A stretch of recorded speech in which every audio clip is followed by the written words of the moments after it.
ಎಲ್ಲರಿಗೂ ನಮಸ್ಕಾರ. ಕರ್ನಾಟಕದ ಸರ್ಕಾರಿ ನೌಕರರಿಗೆ ಸಂಬಂಧಪಟ್ಟ ಹಾಗೆ ಒಂದು ಬಹುಮುಖ್ಯವಾದ ಅಪ್ಡೇಟ್ ಇದೆ. ನಿಮ್ಮೆಲ್ಲರ ವೃತ್ತಿ ಜೀವನದ ಮೇಲೆ ನೇರ ಪರಿಣಾಮ ಬೀರುವೊಂದು ಕಡ್ಡಾಯ ಪರೀಕ್ಷೆಯ ಗಡುವಿನಲ್ಲಿ ಒಂದು ದೊಡ್ಡ ಬದಲಾವಣೆಯಾಗಿದೆ. ಹಾಗಾದರೆ ಏನದು ಬದಲಾವಣೆ? ಅದರ ಅರ್ಥವೇನು? ಬನ್ನಿ ಈ ಬಗ್ಗೆ ವಿವರವಾಗಿ ತಿಳಿಯೋಣ. ಮೊದಲನೆಯದಾಗಿ ಅತ್ಯಂತ ಪ್ರಮುಖವಾದ ವಿಷಯಕ್ಕೆ ಬಂದುಬಿಡೋಣ. ಈ ದಿನಾಂಕವನ್ನು ಸರಿಯಾಗಿ ಗಮನದಲ್ಲಿಟ್ಟುಕೊಳ್ಳಿ. ಡಿಸೆಂಬರ್ 31, 2026. ಇದು ಕೇವಲ ಒಂದು ದಿನಾಂಕ ಅಷ್ಟೇ ಅಲ್ಲ, ಇದು ಸಾವಿರಾರು ಸರ್ಕಾರಿ ನೌಕರರ ವೃತ್ತಿಜೀವನದ ಯೋಜನೆಗಳ ಮೇಲೆ ಪರಿಣಾಮ ಬೀರಬಹುದಾದ ಒಂದು ಹೊಸ ಗಡುವು. ಹೌದು, ನೀವು ನೋಡಿದ ದಿನಾಂಕವೇ ಕಂಪ್ಯೂಟರ್ ಸಾಕ್ಷರತಾ ಪರೀಕ್ಷೆಯ ಹೊಸ ಅಂತಿಮ ಗಡುವು. ಮೊದಲು ನಿಗದಿಪಡಿಸಲಾಗಿದ್ದ ದಿನಾಂಕವನ್ನು ಈಗ ಅಧಿಕೃತವಾಗಿ ವಿಸ್ತರಿಸಲಾಗಿದೆ. ಇದು ಖಂಡಿತವಾಗಿಯೂ ಬಹಳಷ್ಟು ಜನರಿಗೆ ಒಂದು ನಿರಾಳತೆ ತರುವ ಸುದ್ದಿ. ಸರಿ, ಹಾಗಾದ್ರೆ ಈ ಗಡುವು ವಿಸ್ತರಣೆಯ ಸಂಪೂರ್ಣ ಚಿತ್ರಣವನ್ನು ಒಮ್ಮೆ ನೋಡೋಣ. ಈ ಬದಲಾವಣೆ ನಿಖರವಾಗಿ ಏನು ಹೇಳುತ್ತೆ ಮತ್ತು ಇದರ ಹಿನ್ನೆಲೆ ಏನು ಅನ್ನೋದನ್ನ ಈಗ ಒಟ್ಟಿಗೆ ವಿಶ್ಲೇಷಣೆ ಮಾಡೋಣ. ಇಲ್ಲಿ ನೋಡಿ, ಬದಲಾವಣೆ ತುಂಬಾನೇ ಸ್ಪಷ್ಟವಾಗಿದೆ. ಹಳೆಯ ಗಡುವು ಡಿಸೆಂಬರ್ 31, 2025 ಆಗಿತ್ತು. ಅದನ್ನೀಗ ಸರಿಯಾಗಿ 1 ವರ್ಷದವರೆಗೆ, ಅಂದ್ರೆ ಡಿಸೆಂಬರ್ 31, 2026ರವರೆಗೆ ವಿಸ್ತರಿಸಲಾಗಿದೆ. ಆದ್ರೆ ಈ ಗಡುವಿಗೆ ಯಾಕೆ ಇಷ್ಟೊಂದು ಪ್ರಾಮುಖ್ಯತೆ? ಇದು ಯಾವ ನಿಯಮದ ಭಾಗವಾಗಿ ಬರುತ್ತೆ? ಇದನ್ನ ಸರಿಯಾಗಿ ಅರ್ಥ ಮಾಡ್ಕೋಬೇಕು ಅಂದ್ರೆ ನಾವು ಈ ನಿಯಮದ ಮೂಲಕ್ಕೆ ಹೋಗ್ಬೇಕಾಗುತ್ತೆ. ಇದರ ಮೂಲ ಇರುವುದು 2012ರ ಕರ್ನಾಟಕ ನಾಗರಿಕ ಸೇವಾ ನಿಯಮಗಳಲ್ಲಿ.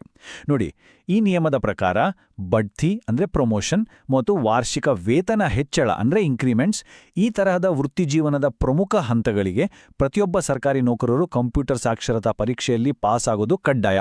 ಇದೇ ಕಾರಣಕ್ಕೆ ಈ ಗಡುವು ಅಷ್ಟೊಂದು ಮಹತ್ವ ಪಡೆದುಕೊಂಡಿದೆ. ಸರಿ, ಈಗ ಈ ಬದಲಾವಣೆಗೆ ಅಧಿಕೃತ ಆಧಾರ ಏನು ಅಂತ ನೋಡೋಣ.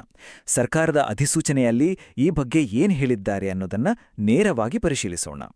ನೋಡಿ, ಇದು ಕರ್ನಾಟಕ ಸರ್ಕಾರದ ಅಧಿಕೃತ ಗೆಜೆಟ್ ಅಧಿಸೂಚನೆ.